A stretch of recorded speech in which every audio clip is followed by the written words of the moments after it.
ਸਾਰਿਆਂ ਨੂੰ ਸਤਿ ਸ਼੍ਰੀ ਅਕਾਲ। ਅੱਜ ਦੇਖੋ ਅਸੀਂ ਸੀਬੀਐਲ 'ਚ ਕੀ ਕਰ ਰਹੇ ਹਾਂ। ਦੇਖੋ ਜਰਾ ਸਾਡਾ ਅੱਜ ਦਾ ਵਿਸ਼ਾ ਕੀ ਹੈ। ਅੰਗਰੇਜ਼ੀ ਸ਼ਬਦਾਂ ਦੇ ਪੰਜਾਬੀ ਵਿੱਚ ਅਰਥ, ਅਖਾਣ, ਮੁਹਾਵਰੇ ਤੇ ਅਣਡਿੱਠਾ ਪੈਰਾ। ਕਈ ਵਾਰੀ ਕੀ ਹੁੰਦਾ, ਕਈ ਵਾਰੀ ਪੰਜਾਬੀ ਦੇ ਪੇਪਰ ਦੇ ਵਿੱਚ ਵੀ ਅੰਗਰੇਜ਼ੀ ਦੇ ਕੁਝ ਕੁ ਸ਼ਬਦ ਦੇ ਦਿੰਦੇ ਆ ਜਿਨ੍ਹਾਂ ਦੇ ਅਰਥ ਲਿਖਣੇ ਹੁੰਦੇ ਆ ਪੰਜਾਬੀ ਦੇ ਵਿੱਚ। ਔਰ ਉਹ ਜਿਹੜੇ ਸ਼ਬਦ ਹੁੰਦੇ ਉਹ ਜ਼ਿਆਦਾ ਮੁਸ਼ਕਿਲ ਨਹੀਂ ਹੁੰਦੇ, ਉਹ ਉਹੀ ਹੁੰਦੇ ਹਨ ਜਿਹੜੇ ਕਿ ਅਸੀਂ ਰੋਜ਼ ਦਿਨ 'ਚ ਵਰਤਦੇ ਹਾਂ। ਉਹ ਦਿਨ 'ਚ ਵਰਤਨ ਕਰਕੇ, ਪਰ ਉਸ ਟਾਈਮ ਜਦੋਂ ਅਸੀਂ ਐਗਜ਼ਾਮੀਨੇਸ਼ਨ ਹਾਲ 'ਚ ਬੈਠੇ ਹੁੰਦੇ ਹਾਂ, ਪ੍ਰੀਖਿਆ ਭਵਨ ਦਾ ਪ੍ਰੈਸ਼ਰ ਇੰਨਾ ਹੁੰਦਾ ਕਿ ਸਾਨੂੰ ਉਸ ਸਮੇਂ ਪਤਾ ਹੀ ਨਹੀਂ ਲੱਗਦਾ ਕਿ ਇੰਨਾ ਸੌਖਾ ਸ਼ਬਦ ਇਹਨੂੰ ਪੰਜਾਬੀ 'ਚ ਕੀ ਕਹਿੰਦੇ ਆ। ਠੀਕ ਹੈ, ਤਾਂ ਅਸੀਂ ਅੱਜ ਦੇਖਣਾ ਕਿ ਉਹ ਸ਼ਬਦ ਹੈ ਕਿਹੜੇ ਹਨ। ਅੰਗਰੇਜ਼ੀ ਸ਼ਬਦਾਂ ਦੇ ਪੰਜਾਬੀ ਵਿੱਚ ਅਰਥ ਕੀ ਕਹਿੰਦੇ ਆ ਇਹਨਾਂ ਨੂੰ? ਲਿਟਰੇਚਰ, ਸਾਹਿਤ। ਸਾਹਿਤ ਅਸੀਂ ਪੜ੍ਹਦੇ ਹਾਂ, ਪੰਜਾਬੀ ਤੇ ਸਾਡਾ ਕੀ ਹੈ? ਸਾਹਿਤ। ਔਰ ਸਾਹਿਤ ਨੂੰ ਲਿਖਣ ਵਾਲੇ ਸਾਹਿਤਕਾਰ। ਬਰੀਫ ਕਹਿੰਦਾ ਥੋੜਾ ਛੋਟਾ ਕਰ ਦਿਓ। ਅਸੀਂ ਸੰਖੇਪ ਰਚਨਾ ਕਰਦੇ ਹਾਂ, ਅਸੀਂ ਕਹਿੰਦੇ ਉਹਨੂੰ ਸੰਖੇਪ ਨੂੰ ਥੋੜਾ ਛੋਟਾ ਕਰਕੇ ਲਿਖੋ, ਤਾਂ ਇਹਦਾ ਕੀ ਹੁੰਦਾ ਹੈ? ਬਰੀਫ, ਸੰਖੇਪ ਕਰਨਾ। ਬ੍ਰੌਡਕਾਸਟ, ਪ੍ਰਸਾਰਣ। ਬ੍ਰੌਡਕਾਸਟਿੰਗ, ਬ੍ਰੌਡਕਾਸਟ, ਪ੍ਰਸਾਰਣ। ਪਬਲਿਸ਼ ਕਹਿੰਦਾ ਇਹ ਬੁੱਕ ਹੁਣ ਪਬਲਿਸ਼ ਹੋ ਜਾਏਗੀ, ਇਹਨੂੰ ਛਾਪ ਦਿਓ। ਛਾਪਣਾ ਮਤਲਬ ਜਦੋਂ ਬੁੱਕ ਛਪ ਜਾਂਦੀ ਉਸ ਤੋਂ ਬਾਅਦ ਫਿਰ ਬੁੱਕ ਜਿਹੜੀ ਹੈ ਪਬਲਿਸ਼ ਹੁੰਦੀ ਹੈ। ਸਟਰਗਲ ਕਰਨਾ, ਅਸੀਂ ਇਕੱਲੇ ਸੰਘਰਸ਼ ਕਰਦੇ ਹਾਂ। ਜਦੋਂ ਅਸੀਂ ਇਕੱਠੇ ਸੰਘਰਸ਼ ਕਰਦੇ ਹਾਂ ਤਾਂ ਉਹਦੀ ਵੀ ਸਕਸੈਸ ਹੁੰਦੀ ਹੈ। ਜਦੋਂ ਅਸੀਂ ਕਈ ਵਾਰੀ ਕੋਈ ਇਹੋ ਜਿਹਾ ਕੰਮ ਹੁੰਦਾ ਕਿ ਸਾਨੂੰ ਇਕੱਲੇ ਹੀ ਕਰਕੇ ਉਹਦੇ ਨਾਲ ਸੈਟਿਸਫੈਕਸ਼ਨ ਹੋ ਜਾਂਦੀ, ਅਸੀਂ ਕਹਿੰਦੇ ਹਾਂ ਕਿ ਇਹ ਸਟਰਗਲ ਮੈਂ ਆਪ ਇਕੱਲੇ ਨੇ ਕੀਤਾ, ਸੰਘਰਸ਼ ਕੀਤਾ। ਇਕੱਲੇ ਸਿਰੜ ਪਾਲਣਾ ਮੁਹਾਵਰਾ ਵੀ ਹੈ ਕਿ ਇਕੱਲੇ ਹੀ ਸੰਘਰਸ਼ ਕਰਨਾ। ਸਟਰਗਲ। ਔਰ ਟ੍ਰੈਡੀਸ਼ਨ ਕੀ ਹੈ? ਸਾਡੇ ਰੀਤੀ ਰਿਵਾਜ। ਅਪੁਆਇੰਟਮੈਂਟ, ਨਿਯੁਕਤੀ, ਮੁਕਰਰ ਕਰਨਾ। ਕਹਿੰਦਾ ਮੇਰੀ ਅਪੁਆਇੰਟਮੈਂਟ ਉੱਥੇ ਹੋ ਜਾਏਗੀ, ਮੈਨੂੰ ਲੱਗਦਾ ਹੈ ਕਿ ਮੈਨੂੰ ਉਹ ਅਪੁਆਇੰਟ ਕਰ ਹੀ ਲੈਣਗੇ, ਮੈਨੂੰ ਰੱਖ ਲੈਣਗੇ, ਮੈਨੂੰ ਅਪੁਆਇੰਟਮੈਂਟ ਲੈਟਰ ਦੇ ਦੇਣਗੇ, ਪੱਤਰ ਦੇਣਗੇ। ਅਥਾਰਟੀ, ਅਧਿਕਾਰ। ਕਹਿੰਦਾ ਉਹਨੂੰ ਪੂਰੀ ਅਥਾਰਟੀ ਹੈ ਕਿ ਉਹ ਤੁਹਾਡੇ ਨਾਲ ਹਰ ਇੱਕ ਕੰਮ ਵਿੱਚ ਮਦਦ ਕਰੇਗਾ। ਪਾਰਲੀਮੈਂਟਰੀ ਸਿਸਟਮ, ਸੰਸਦ ਪ੍ਰਣਾਲੀ। ਪਾਰਲੀਮੈਂਟਰੀ ਕੀ ਹੈ? ਸੰਸਦ। ਸਿਸਟਮ ਕੀ ਹੈ? ਸਾਡੀ ਪ੍ਰਣਾਲੀ। ਇੰਡੀਵਿਜੂਅਲ, ਵਿਅਕਤੀਗਤ। ਕੈਪੀਟਲਿਜ਼ਮ ਤਾਂ ਕੀ ਹੈ? ਪੂੰਜੀਵਾਦ। ਇੱਥੇ ਥੋੜਾ ਡਾਟ ਆ ਗਏ ਤਾਂ ਅਸੀਂ ਕੀ ਕਰਾਂਗੇ?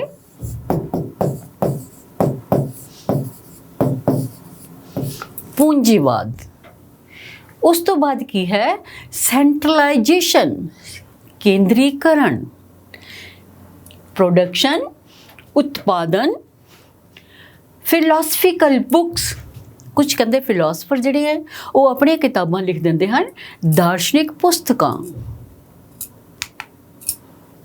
रिफॉर्मर, सुधार करने वाले, सुधारक जिहड़े हैं।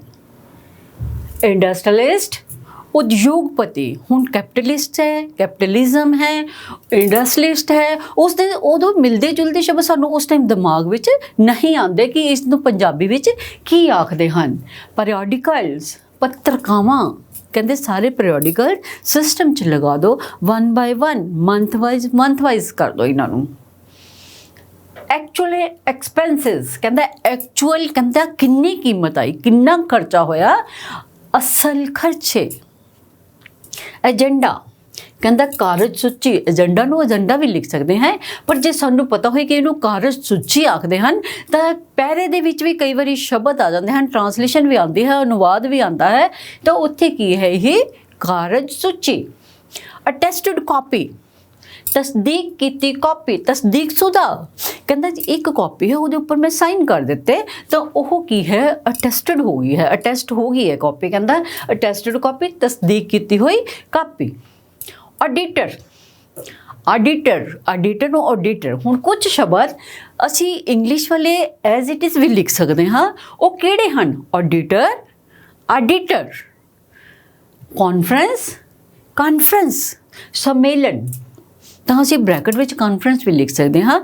बाई चांस सानू नहीं उदों दिमाग च आंदा तो असी कॉन्फ्रेंस नूं सम्मेलन भी लिख सकते हाँ, असी कॉन्फ्रेंस भी लिख सकते हाँ।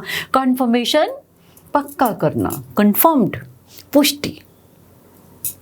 ਇਹ ਕੁਝ ਅਜਿਹੇ ਸ਼ਬਦ ਹਨ ਜਿਹੜੇ ਕਿ ਸਾਨੂੰ ਪੇਪਰ ਦੇ ਵਿੱਚ ਕਈ ਵਾਰੀ ਆ ਜਾਂਦੇ ਹਨ, ਕਈ ਵਾਰੀ ਤੁਹਾਨੂੰ ਅਨੁਵਾਦ ਆ ਜਾਂਦਾ ਹੈ, ਟਰਾਂਸਲੇਸ਼ਨ ਆਉਂਦੀ ਹੈ। ਜਦੋਂ ਅਸੀਂ ਟਰਾਂਸਲੇਸ਼ਨ ਵੀ ਕਰਦੇ ਹਾਂ, ਪੈਰਾ ਵੀ ਲਿਖਣਾ ਹੁੰਦਾ ਤਾਂ ਉਦੋਂ ਵੀ ਇਹੋ ਜਿਹੇ ਕਈ ਸ਼ਬਦ ਹੁੰਦੇ ਜਿਹੜੇ ਅਸੀਂ ਰੋਜ਼ਾਨਾ ਅਸੀਂ ਬੋਲਦੇ ਹਾਂ ਔਰ ਫਿਰ ਕੀ ਹੈ ਉਹ ਪੇਪਰ ਵਿੱਚ ਆਉਂਦੇ ਔਰ ਸਾਡਾ ਦਿਮਾਗ ਉਸ ਟਾਈਮ ਕੰਮ ਨਹੀਂ ਕਰਦਾ ਕਿ ਇਹਨੂੰ ਕਹਿੰਦੇ ਕੀ ਹਨ। ਠੀਕ ਹੈ, ਤਾਂ ਅਸੀਂ ਜੋ ਸ਼ਬਦ ਜਿਹਨੂੰ ਜੋ ਆਖਦੇ ਹਨ ਉਹ ਅਸੀਂ ਇਹ ਇੱਕ ਲਿਸਟ ਬਣਾ ਲੈਣੀ ਹੈ। ਜਦੋਂ ਵੀ ਅਸੀਂ ਪੜ੍ਹਨਾ ਹੈ, ਟਰਾਂਸਲੇਸ਼ਨ ਕਰਨੀ ਹੈ ਤਾਂ ਕੋਸ਼ਿਸ਼ ਕਰੋ ਇੱਕ ਪੈਰਾ ਲੈ ਲਓ, ਪੈਰੇ ਦੇ ਵਿੱਚੋਂ ਦੀ ਅਸੀਂ ਕੁਝ ਡਿਫਿਕਲਟ ਵਰਡਸ ਹੈ ਉਸੇ ਪੈਰੇ ਦੇ ਨੀਚੇ ਲਿਖ ਕੇ ਉਸਨੇ ਮੀਨਿੰਗ ਲਿਖ ਲਓ ਤਾਂ ਤੁਹਾਡੀ ਇੱਕ ਆਪਣੀ ਡਿਕਸ਼ਨਰੀ ਤਿਆਰ ਹੋ ਜਾਏਗੀ ਔਰ ਕਦੇ ਉਹ ਭੁੱਲਣਗੇ ਨਹੀਂ। ਜਿੰਨਾ ਲਿਖ ਕੇ ਕਰੋਗੇ ਉਨਾ ਯਾਦ ਰਹੇਗਾ। ਹੇਠ ਲਿਖੇ ਬਹੁ ਵਿਕਲਪੀ ਮੁਹਾਵਰਿਆਂ ਵਿੱਚੋਂ ਸਹੀ ਉੱਤਰ ਘਰ ਦਾ ਬੂਹਾ ਦੂਜੇ ਪਾਸੇ ਲੱਗਣਾ। ਕਹਿੰਦਾ ਗਰੀਬੀ ਦੇ ਕਾਰਨ, ਸ਼ਰਾਬੀ ਹੋਣ ਕਰਕੇ ਉਸਨੇ ਸਾਰਾ ਪੈਸਾ ਉਜਾੜ ਦਿੱਤਾ, ਉਸਦਾ ਤਾਂ ਘਰ ਦਾ ਬੂਹਾ ਹੁਣ ਦੂਜੇ ਪਾਸੇ ਲੱਗ ਗਿਆ। ਕੀ ਹੋ ਗਿਆ? ਪਿਛਲਾ ਬੂਹਾ ਲੱਗਣਾ, ਘਰ ਉਜੜਨਾ, ਮੁਰੰਮਤ ਕਰਨਾ ਜਾਂ ਉਜਾੜ ਮਲਣੇ। ਤਾਂ ਇਹਦੇ ਵਿੱਚ ਸਾਡਾ ਸਹੀ ਅਸੀਂ ਜਵਾਬ ਕੀ ਹੈ ਬਹੁ ਵਿਕਲਪੀ ਦੇ ਵਿੱਚ? ਘਰ ਉਜੜਨਾ। ਕਹਿੰਦਾ ਘਰ ਦਾ ਬੂਹਾ ਦੂਜੇ ਪਾਸੇ ਲੱਗ ਗਿਆ, ਮੇਰਾ ਤਾਂ ਕਹਿੰਦਾ ਘਰ ਹੀ ਉਜੜ ਗਿਆ। ਆਟੇ ਦਾ ਦੀਵਾ। ਆਟਾ ਕੀ ਹੈ? ਅਸੀਂ ਆਟਾ ਗੁੰਨਦੇ ਹਾਂ, ਆਟੇ ਨੂੰ ਜਿੱਦਾਂ ਮਰਜ਼ੀ ਮੋੜ ਲਓ, ਠੀਕ ਹੈ, ਚਾਹੇ ਉਹਨੂੰ ਗੋਲ ਕਰ ਲਓ, ਚਾਹੇ ਉਹਦਾ ਫੁਲਕਾ ਬਣਾ ਲਓ। ਤਾਂ ਅਸੀਂ ਕੀ ਹੈ? ਆਟੇ ਦਾ ਦੀਵਾ ਬਹੁਤ ਕਮਜ਼ੋਰ, ਬਿਮਾਰ ਰਹਿਣਾ, ਹੌਲੀ ਚਾਲ ਚੱਲਣਾ ਜਾਂ ਚੁਸਤ ਹੋਣਾ। ਤਾਂ ਆਟੇ ਦਾ ਦੀਵਾ ਬਹੁਤ ਕਮਜ਼ੋਰ ਹੋਣਾ। ਘਰ ਦਾ ਦੀਵਾ ਚਿਰਾਗ, ਆਟੇ ਦਾ ਦੀਵਾ ਬਹੁਤ ਕਮਜ਼ੋਰ। ਛੱਜ ਵਿੱਚ ਪਾ ਕੇ ਕਹਿੰਦਾ ਮੁਹਾਵਰਾ ਪੂਰਾ ਕਰੋ। ਛੱਜ ਵਿੱਚ ਪਾ ਕੇ ਰੱਖਣਾ, ਭੰਡਣਾ, ਛੱਟਣਾ ਕਿ ਨਿੰਦਣਾ। ਹੁਣ ਘਰ ਵਿੱਚ ਕਹਿੰਦਾ ਛੱਜ ਵਿੱਚ ਪਾ ਕੇ ਛੱਟਣ ਦਾ ਅਰਥ ਕੀ ਹੈ? ਬਿਨਾਂ ਮਤਲਬ ਤੋਂ ਹੀ ਤੁਸੀਂ ਕਿਸੇ ਨੂੰ ਨਿੰਦੀ ਜਾਂਦੇ ਹੋ। ਤਾਂ ਕੀ ਹੈ? ਛੱਜ ਵਿੱਚ ਪਾ ਕੇ ਛੱਟਣਾ, ਨਿੰਦਿਆ ਕਰਨੀ। ਚਾਦਰ ਪਾਉਣੀ, ਮੁਹਾਵਰੇ ਦਾ ਸਹੀ ਉੱਤਰ। ਹੁਣ ਅਸ ਚਾਦਰ ਪਾਉਣੀ ਇਹ ਨਹੀਂ ਕਿ ਬਾਰਿਸ਼ ਹੋ ਰਹੀ ਚਾਦਰ ਪਾ ਕੇ ਸੋ ਜਾਓ, ਨਹੀਂ। ਕਹਿੰਦਾ ਸੋ ਜਾਣਾ, ਦੂਜਾ ਵਿਆਹ ਕਰਵਾਉਣਾ, ਪਹਿਲੀ ਤੀਵੀਂ ਨੂੰ ਛੱਡ ਦੇਣਾ ਜਾਂ ਵਿਧਵਾ ਨਾਲ ਵਿਆਹ ਕਰਵਾਉਣਾ। ਕਈ ਵਾਰੀ ਕੀ ਹੁੰਦਾ ਹੈ, ਪੁਰਾਣੇ ਅਸੀਂ ਰੀਤੀ ਰਿਵਾਜ ਦੇਖਦੇ ਹਾਂ ਤਾਂ ਕੀ ਹੁੰਦਾ ਉਸ ਵਿੱਚ? ਕਹਿੰਦਾ ਇੱਕ ਔਰਤ ਹੈ, ਉਸਦੇ ਹਸਬੈਂਡ ਦੀ ਡੈਥ ਹੋ ਗਈ, ਉਸਦਾ ਪਤੀ ਮਰ ਗਿਆ, ਤਾਂ ਕੀ ਹੈ ਉਹ ਵਿਧਵਾ ਹੋ ਗਈ। ਪਰ ਕਹਿੰਦਾ ਨਹੀਂ, ਵਿਧਵਾ ਨੂੰ ਵੀ ਜੀਣ ਦਾ ਹੱਕ ਹੋਣਾ ਚਾਹੀਦਾ ਹੈ। ਤਾਂ ਕਹਿੰਦਾ ਇਸ ਦੇ ਉੱਪਰ ਚਾਦਰ ਪਾ ਦਿਓ, ਚਾਦਰ ਪਾ ਦਿਓ ਕਿ ਵਿਧਵਾ ਨਾਲ ਵਿਆਹ ਕਰਵਾਉਣਾ। ਜ਼ਬਾਨ ਦੇਣੀ ਦਾ ਸਹੀ ਉੱਤਰ ਚੁਣੋ। ਇਕਰਾਰ ਕਰਨਾ, ਵਾਅਦੇ ਤੋਂ ਮੁੱਕਰਨਾ, ਝੂਠ ਬੋਲਣਾ ਕਿ ਜਵਾਬ ਦੇ ਦੇਣਾ। ਤਾਂ ਕੀ ਹੈ ਇੱਥੇ? ਜ਼ਬਾਨ ਦੇਣੀ, ਮੈਂ ਉਸਨੂੰ ਜ਼ਬਾਨ ਦੇ ਦਿੱਤੀ ਹੈ ਕਿ ਮੈਂ ਹੁਣ ਜ਼ਬਾਨ ਤੋਂ ਪਿੱਛੇ ਨਹੀਂ ਹਟਣਾ। ਤਾਂ ਕੀ ਹੋ ਗਿਆ? ਇਕਰਾਰ ਕਰਨਾ, ਮੈਂ ਉਸ ਨਾਲ ਵਾਅਦਾ ਕੀਤਾ ਹੈ ਕਿ ਮੈਂ ਆਪਣੇ ਬੱਚੇ ਦੀ ਜਿਹੜਾ ਰਿਸ਼ਤਾ ਹੈ ਉਹ ਤੇਰੀ ਕੁੜੀ ਨਾਲ ਜ਼ਰੂਰ ਕਰ ਦੇਵਾਂਗਾ, ਕਰ ਦੇਵਾਂਗਾ, ਕਰ ਦੇਵਾਂਗੀ। ਤਾਂ ਇਹ ਕੀ ਹੈ? ਵਾਅਦਾ ਕਰਨਾ, ਕਿਸੇ ਨਾਲ ਜ਼ਬਾਨ ਦੇਣੀ, ਇਕਰਾਰ ਕਰਨਾ। ਉਹ ਕਿਹੜੀ ਗਲੀ ਜਿੱਥੇ ਡੈਸ਼ ਨਹੀਂ ਖਲੀ। ਇਹ ਜਿਹੜੇ ਅਖਾਣ ਹਨ, ਇਹ ਅਖਾਣ ਅਸੀਂ ਆਮ ਘਰਾਂ 'ਚ ਬੋਲਦੇ ਹਾਂ। ਜਦੋਂ ਆਮ ਘਰਾਂ 'ਚ ਬੋਲਦੇ ਹਾਂ ਤਾਂ ਕਹਿੰਦਾ ਸਾਨੂੰ ਪਤਾ ਹੋਣਾ ਚਾਹੀਦਾ ਹੈ ਉਹ ਕਿਹੜੀ ਗਲੀ ਜਿੱਥੇ ਉਹ ਨਹੀਂ ਖੜੀ, ਉਹ ਕੌਣ ਹੈ, ਉਸਦਾ ਨਾਮ ਕੀ ਹੈ। ਬੰਤੋ ਹੈ, ਭਾਗੋ ਹੈ, ਸੰਤੋ ਜਾਂ ਬੇਬੇ ਹੈ।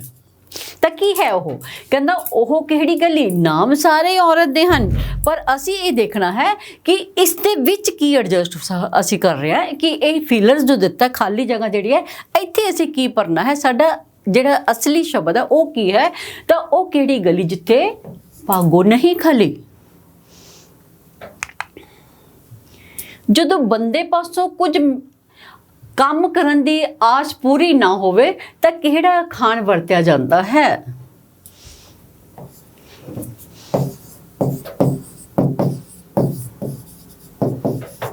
ਕੰਮ ਦੀ ਆਸ ਜਦੋਂ ਪੂਰੀ ਨਹੀਂ ਹੁੰਦੀ, ਕਹਿੰਦਾ ਇਹਨਾਂ ਤਿਲਾਂ ਵਿੱਚ ਤੇਲ ਨਹੀਂ, ਇਹਨਾਂ ਤਿਲਾਂ ਵਿੱਚ ਪਾਣੀ ਨਹੀਂ, ਇਹਨਾਂ ਤਿਲਾਂ ਵਿੱਚ ਜਾਨ ਨਹੀਂ, ਜਾਂ ਇਹ ਤਿਲ ਪੁਰਾਣੇ ਹੋ ਗਏ ਹਨ। ਤਾਂ ਇਹ ਕੀ ਹੈ? ਜਦੋਂ ਬੰਦੇ ਦੇ ਕੋਲੋਂ ਦੀ ਕੋਈ ਕੁਝ ਕਹਿੰਦਾ ਕੰਮ ਕਰਨ ਦੀ ਪੂਰੀ ਆਸ ਸਾਡੀ ਨਹੀਂ ਹੁੰਦੀ ਤਾਂ ਅਸੀਂ ਕਹਿੰਦੇ ਹਾਂ ਇਹਨੂੰ ਅਜਮਾ ਲਓ, ਸ਼ਾਇਦ ਕੁਝ ਹੋ ਜੇ। ਫਿਰ ਦੂਸਰਾ ਬੰਦਾ ਕਹੇਗਾ ਨਹੀਂ, ਇਸ ਦੇ ਮਗਰ ਨਾ ਲੱਗ, ਇਹਨਾਂ ਤਿਲਾਂ 'ਚ ਤੇਲ ਨਹੀਂ ਹੈ, ਇਹ ਤੇਰਾ ਕੰਮ ਨਹੀਂ ਕਰੇਗਾ। ਵਿਅਰਥ ਆਸ ਨਹੀਂ ਰੱਖਣੀ। ਜਿਹੜੇ ਕੰਮ ਦੀ ਜ਼ਿੰਮੇਵਾਰੀ ਬਹੁਤਿਆਂ ਨੂੰ ਦਿੱਤੀ ਜਾਵੇ ਪਰ ਨੇਪਰੇ ਨਾ ਚੜੇ ਤਾਂ ਕਿਸ ਅਖਾਣ ਦੀ ਨੇਪਰੇ ਕੀ ਹੈ ਪੂਰਾ ਨਹੀਂ ਹੁੰਦਾ ਕੰਮ, ਤਾਂ ਫਿਰ ਕਹਿੰਦਾ ਕਿਸ ਅਖਾਣ ਦੀ ਵਰਤੋਂ ਹੋਏਗੀ? ਸਭੇ ਭੇਡਾਂ ਮੂੰਹ ਕਾਲੀਆਂ, ਕਹਿੰਦਾ ਸਾਰੇ ਇੱਕੋ ਜਿਹੇ, ਨਾਲੇ ਚੋਰ ਨਾਲੇ ਚਤਰ, ਨਾਲੇ ਚੋਰੀ ਕਰਨੀ ਨਾਲੇ ਚਲਾਕੀ ਕਰਨੀ, ਚਲਾਕੀ ਨਾਲ ਉਸ ਨੂੰ ਛੁਪਾ ਲੈਣਾ। ਸਾਂਝਾ ਬਾਬਾ ਕੋਈ ਨਾ ਪਿੱਟੇ, ਕਹਿੰਦਾ ਜਦੋਂ ਸਾਰੇ ਇੱਕ ਚੀਜ਼ ਨੂੰ ਸਾਰਿਆਂ ਦੇ ਵਿੱਚ ਵੰਡਿਆ ਜਾਂਦਾ ਹੈ ਪਰ ਉਹਦੀ ਜ਼ਿੰਮੇਵਾਰੀ ਕੋਈ ਨਹੀਂ ਚੱਕਦਾ। ਸ਼ਕਲ ਮੋਮਨਾ ਕਰਤੂਤ ਕਾਫਰਾਂ ਦੀ, ਉੱਪਰੋਂ ਦੀ ਹੋਰ ਅੰਦਰੋਂ ਦੀ ਹੋਰ। ਤਾਂ ਕੀ ਹੈ ਇਹ? ਜਿਹੜੇ ਕੰਮ ਦੀ ਜ਼ਿੰਮੇਵਾਰੀ ਬਹੁਤਿਆਂ ਨੂੰ ਦਿੱਤੀ ਜਾਵੇ ਪਰ ਨੇਪਰੇ ਨਾ ਚੜੇ, ਪੂਰਾ ਨਾ ਹੋਏ, ਤਾਂ ਕੀ ਹੁੰਦਾ? ਅਸੀਂ ਦੇਖਦੇ ਹਾਂ ਘਰਾਂ ਦੇ ਵਿੱਚ ਜੁਆਇੰਟ ਫੈਮਿਲੀਜ਼, ਠੀਕ ਹੈ, ਜਿੱਥੇ ਬਹੁਤ ਆਪਸ ਵਿੱਚ ਮਿਲ ਜੁਲ ਕੇ ਰਹਿੰਦੇ ਹਨ ਉੱਥੇ ਕੰਮ ਵੰਡਿਆ ਹੁੰਦਾ ਹੈ, ਪਰ ਜਿੱਥੇ ਮਿਲ ਜੁਲ ਕੇ ਨਹੀਂ ਰਹਿੰਦੇ ਤਾਂ ਉੱਥੇ ਫਿਰ ਕਿਸ ਅਖਾਣ ਦੀ ਵਰਤੋਂ ਹੁੰਦੀ ਹੈ ਕਿ ਸਾਂਝਾ ਬਾਬਾ ਕੋਈ ਨਾ ਪਿੱਟੇ।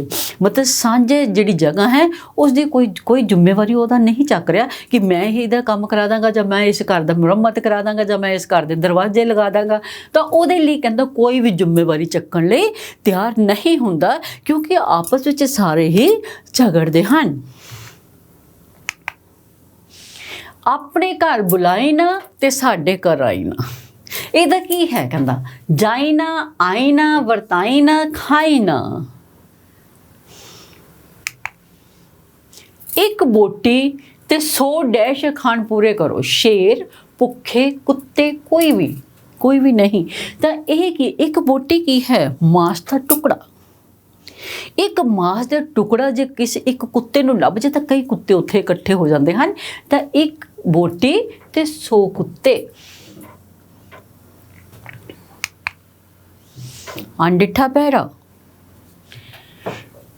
ਅਸੀਂ ਕਹਿੰਦੇ ਹਾਂ ਪ੍ਰਸਿੱਧ ਵਿਆਕਰਣਕਾਰ ਜਿਸ ਦੀ ਲਿਖੀ ਹੋਈ ਪੁਸਤਕ ਦਾ ਨਾਂ ਪੋਣਣੀਯਮ ਸੀ, ਇਹ ਸੰਸਕ੍ਰਿਤ ਵਿਆਕਰਣ ਦਾ ਸਭ ਤੋਂ ਵੱਡਾ ਵਿਦਵਾਨ ਮੰਨਿਆ ਜਾਂਦਾ ਹੈ ਅਤੇ ਇਸ ਲਈ ਇਸ ਬਾਰੇ ਆਦਰ ਸਤਿਕਾਰ ਵਜੋਂ ਇਹ ਕਿਹਾ ਜਾਂਦਾ ਹੈ ਇਸ ਦੀ ਰਚਨਾ ਈਸ਼ਵਰੀ ਗਿਆਨ ਕਾਰਨ ਹੋਈ। ਪ੍ਰਾਚੀਨ ਸਮਾਂ, ਪ੍ਰਾਚੀਨ ਕੀ ਹੈ? ਪੁਰਾਣਾ। ਪ੍ਰਾਚੀਨ ਸਮੇਂ ਵਿੱਚ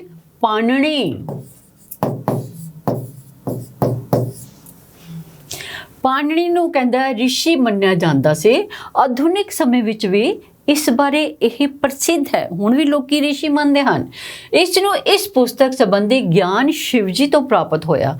ਆਖਦੇ ਹਨ ਕਿ ਪਾਣਿਨੀ ਬਚਪਨ ਵਿੱਚ ਬੜਾ ਹੀ ਮੂਰਖ ਸੀ, ਇਸ ਲਈ ਇਸ ਨੂੰ ਪਾਠਸ਼ਾਲਾ ਵਿੱਚੋਂ ਕੱਢ ਦਿੱਤਾ ਗਿਆ ਸੀ। ਜਦੋਂ ਇੱਕ ਬੱਚਾ ਸ਼ਰਾਰਤ ਕਰਦਾ ਹੈ ਫਿਰ ਟੀਚਰ ਕਹਿੰਦਾ ਨਹੀਂ ਇਹਨੂੰ ਬਾਹਰ ਖੜਾ ਕਰ ਦਿਓ, ਬਾਅਦ ਵਿੱਚ ਇਹਨੂੰ ਦੇਖ ਲਾਂਗੇ, ਤਾਂ ਇਸ ਲਈ ਇਸ ਨੂੰ ਪਾਠਸ਼ਾਲਾ ਚੋਂ ਕੱਢਤਾ। ਪਰ ਸ਼ਿਵਜੀ ਦੀ ਕਿਰਪਾ ਨਾਲ ਇਹ ਵਿਦਵਾਨਾਂ ਦੀ ਪਹਿਲੀ ਸ਼੍ਰੇਣੀ ਵਿੱਚ ਆ ਗਿਆ, ਇੱਕ ਅੱਛਾ ਵਿਦਵਾਨ ਬਣ ਗਿਆ। ਇਸ ਤੋਂ ਪਹਿਲਾਂ ਵੀ ਕਈ ਵਿਆਕਰਣਕਾਰ ਹੋਏ। ਪਾਣਿਨੀ ਤੋਂ ਬਾਅਦ ਜਿਹੜੇ ਵਿਆਕਰਣ ਲਿਖੇ ਗਏ ਉਹਨਾਂ ਦੀ ਗਿਣਤੀ ਕਾਫੀ ਵੱਡੀ ਹੈ, ਚਾਹੇ ਉਹ ਬਹੁਤ ਹੀ ਸ਼੍ਰੇਸ਼ਟ ਹਨ, ਪਰ ਪਾਣਿਨੀ ਦੁਆਰਾ ਬਣਾਏ ਗਏ ਨਿਯਮ ਅਜੇ ਵੀ ਸਰਵਉੱਚ ਤੇ ਨਿਰਵਿਵਾਦ ਹਨ। ਮਤਲਬ ਕੀ ਹੈ? ਪ੍ਰਸਿੱਧ ਵਿਆਕਰਣਕਾਰ ਜਿਹੜੀ ਅਸੀਂ ਵਿਆਕਰਣ ਪੜ੍ਹਦੇ ਹਾਂ ਉਸ ਦੇ ਨਿਯਮ ਕਿਹਨੇ ਬਣਾਏ? ਪਾਣਿਨੀ ਨੇ। ਕਹਿੰਦਾ ਅਸੀਂ ਉਹਨਾਂ ਨੂੰ ਪੜ੍ਹਦੇ ਹਾਂ, ਇਸੇ ਕਰਕੇ ਕਹਿੰਦਾ ਉਸ ਦੀ ਹਰ ਕੋਈ ਆਦਰ ਸਤਿਕਾਰ ਕਰਦਾ ਹੈ, ਇੱਜ਼ਤ ਕਰਦਾ ਹੈ। ਹੁਣ ਇਹਦੇ ਦੇਖਦੇ ਹਾਂ ਅਸੀਂ ਅਣਡਿੱਠੇ ਪਹਿਰੇ ਵਿੱਚ ਇਹ ਕੀ ਪੁੱਛਦੇ ਹਨ ਸਾਡੇ ਤੋਂ। ਕਹਿੰਦਾ ਕੌਣ ਸੰਸਕ੍ਰਿਤ ਵਿਆਕਰਣ ਦਾ ਵਿਦਵਾਨ ਮੰਨਿਆ ਜਾਂਦਾ ਹੈ? ਗੁਰੂ ਅਰਜਨ ਦੇਵ ਜੀ, ਸ਼ਿਵ, ਪਾਣਿਨੀ ਜਾਂ ਰਾਮ? ਤਾਂ ਕੀ ਹੈ? ਕੌਣ ਮੰਨਿਆ ਜਾਂਦਾ ਹੈ? ਅਸੀਂ ਪਹਿਰੇ ਵਿੱਚ ਪੜ੍ਹ ਚੁੱਕੇ ਹਾਂ ਕਿ ਪਾਣਿਨੀ ਨੇ ਵਿਆਕਰਣ ਲਿਖੀ। ਤਾਂ ਕੀ ਹੈ ਇਹ ਪਾਣਿਨੀ? ਪਾਣਿਨੀ ਨੂੰ ਬਚਪਨ ਵਿੱਚ ਕੀ ਆਖਦੇ ਹਨ? ਕੀ ਆਖਦੇ ਸਨ? ਉਸ ਦਾ ਕੋਈ ਨਾਮ ਨਹੀਂ ਸੀ, ਬਚਪਨ ਦਾ ਛੋਟਾ ਨਿਕਨੇਮ ਨਹੀਂ ਸੀ, ਅਸੀਂ ਬੱਚੇ ਦਾ ਨਿਕਨੇਮ ਰੱਖ ਦਿੰਦੇ ਹਾਂ, ਪਰ ਬਚਪਨ ਵਿੱਚ ਕੀ ਸੀ? ਸਿਆਣਾ ਸੀ, ਮੂਰਖ ਤੇ ਸ਼ਿਵ ਸੀ, ਵਿਦਵਾਨ ਸੀ। ਕਹਿੰਦੇ ਬਚਪਨ ਵਿੱਚ ਲੋਕੀ ਉਸ ਨੂੰ ਮੂਰਖ ਆਖਦੇ ਸਨ। ਪ੍ਰਾਚੀਨ ਸਮੇਂ ਵਿੱਚ ਪਾਣਿਨੀ ਨੂੰ ਕੀ ਮੰਨਿਆ ਜਾਂਦਾ ਸੀ? ਸ਼ਿਵ ਮੰਨਿਆ ਜਾਂਦਾ ਸੀ, ਕ੍ਰਿਸ਼ਨ ਮੰਨਿਆ ਜਾਂਦਾ ਸੀ, ਰਿਸ਼ੀ ਮੰਨਿਆ ਜਾਂਦਾ ਸੀ, ਗੁਰੂ ਨਾਨਕ ਦੇਵ ਜੀ ਮੰਨਿਆ ਜਾਂਦਾ ਸੀ। ਤਾਂ ਸਾਰੇ ਗੁਰੂ ਪੀਰ ਹੋਏ, ਪਰ ਕਹਿੰਦਾ ਪਾਣਿਨੀ ਨੂੰ ਕਿਸ ਨਾਮ ਨਾਲ ਪੁਕਾਰਿਆ ਜਾਂਦਾ ਸੀ? ਰਿਸ਼ੀ। ਰਿਸ਼ੀ ਦੇ ਨਾਮ ਨਾਲ ਪੁਕਾਰਿਆ ਜਾਂਦਾ ਸੀ। ਪਾਣਿਨੀ ਦੀ ਲਿਖੀ ਹੋਈ ਪੁਸਤਕ ਕਿਹੜੀ ਸੀ? ਪੁਸਤਕ ਕਿਹੜੀ ਸੀ? ਇੱਕ ਕੱਟ ਦਿੰਦੇ ਹਾਂ ਅਸੀਂ, ਇੱਕ ਕੁਐਸਚਨ ਮਾਰਕ ਲਿਖ ਦਿੰਦੇ ਹਾਂ ਅਸੀਂ। ਤਾਂ ਕੀ ਹੈ? ਬਾਈਬਲ ਹੈ, ਗੀਤਾ ਹੈ, ਪਾਣਿਨਿਜ਼ਮ, ਕੁਰਾਨ। ਪਾਣਿਨੀ ਨੇ ਕੀ ਕੀਤਾ? ਨਿਯਮ ਬਣਾਏ। ਇੱਕ ਵਿਆਕਰਣ ਲਿਖਣ ਲਈ ਕੁਝ ਨਿਯਮ ਬਣਾਏ ਜਿਸ ਨੂੰ ਅਸੀਂ ਅੱਜ ਵੀ ਉਹ ਵਰਤ ਰਹੇ ਹਾਂ, ਉਹਨਾਂ ਦੇ ਹਿਸਾਬ ਨਾਲ ਅਸੀਂ ਆਪਣੇ ਕੁਐਸਚਨ ਆਨਸਰ ਕਰ ਰਹੇ ਹਾਂ। ਤਾਂ ਪਾਣਿਨਿਜ਼ਮ ਪਹਿਲੀ ਸ਼੍ਰੇਣੀ ਵਿੱਚ ਆਉਣ ਤੇ ਪਾਣਿਨੀ ਨੇ ਕਿਸ ਦੀ ਕਿਰਪਾ ਹੋਈ? ਕਿਸ ਦੀ ਕਿਰਪਾ ਹੋਈ ਇਹਨਾਂ ਤੇ? ਕਹਿੰਦਾ ਸ਼ਿਵ ਜੀ ਦੀ ਹੋਈ, ਰਾਮ ਜੀ ਦੀ ਹੋਈ, ਗੁਰੂ ਨਾਨਕ ਦੇਵ ਜੀ ਦੀ ਹੋਈ, ਭਾਈ ਵੀਰ ਸਿੰਘ ਜੀ ਦੀ ਹੋਈ। ਤਾਂ ਅਸੀਂ ਪਹਿਰੇ ਵਿੱਚੋਂ ਦੇਖਾਂਗੇ ਕਿ ਕਿਸ ਦੀ ਕਿਰਪਾ ਹੋਈ। ਕਹਿੰਦਾ ਇਸ ਲਈ ਇਸ ਨੂੰ ਪਾਠਸ਼ਾਲਾ ਵਿੱਚੋਂ ਕੱਢ ਦਿੱਤਾ ਗਿਆ, ਪਰ ਸ਼ਿਵ ਜੀ ਦੀ ਕਿਰਪਾ ਨਾਲ ਇਹ ਵਿਦਵਾਨਾਂ ਦੀ ਪਹਿਲੀ ਸ਼੍ਰੇਣੀ ਵਿੱਚ ਆ ਗਏ। ਤਾਂ ਕੀ ਹੋਇਆ ਸਾਡਾ ਜਵਾਬ? ਸ਼ਿਵ ਜੀ ਦੀ ਕਿਰਪਾ ਨਾਲ ਪਹਿਲੀ ਸ਼੍ਰੇਣੀ ਵਿੱਚ ਪਾਣਿਨੀ ਸੀ ਆਏ। ਇਹ ਸਾਡਾ ਅਣਡਿੱਠਾ ਪੈਰਾ ਸੀ। ਕੁਝ ਔਖੇ ਸ਼ਬਦਾਂ ਦੇ ਅਰਥ। ਅਹਿੰਬਕਪੁਣਾ ਚਲਾਕ ਹੁੰਦਾ ਹੈ, ਮੂਰਖ ਹੁੰਦਾ ਹੈ, ਅਕਲਮੰਦ ਹੁੰਦਾ ਹੈ, ਸਿਆਣਾ ਹੁੰਦਾ ਹੈ। ਜੰਝ ਪਰਾਈ ਅਹਿਮਕ ਨੱਚੇ। ਕਿਸੇ ਦੂਜੇ ਦੀ ਖੁਸ਼ੀ 'ਚ ਐਵੇਂ ਚੱਲਿਆ ਤੇਰਾ ਨੱਚੀ ਜਾਣਾ, ਤਾਂ ਕੀ ਹੈ ਉਹ? ਮੂਰਖ।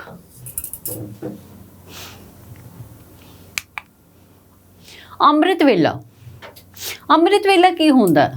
ਪਹੂ ਫੁਟਾਲਾ, ਤਾਰਿਆਂ ਦੀ ਛਾਂ, ਚਾਨਣੀ ਰਾਤ, ਚੰਨ ਤਾਰਿਆਂ ਦੀ ਰਾਤ।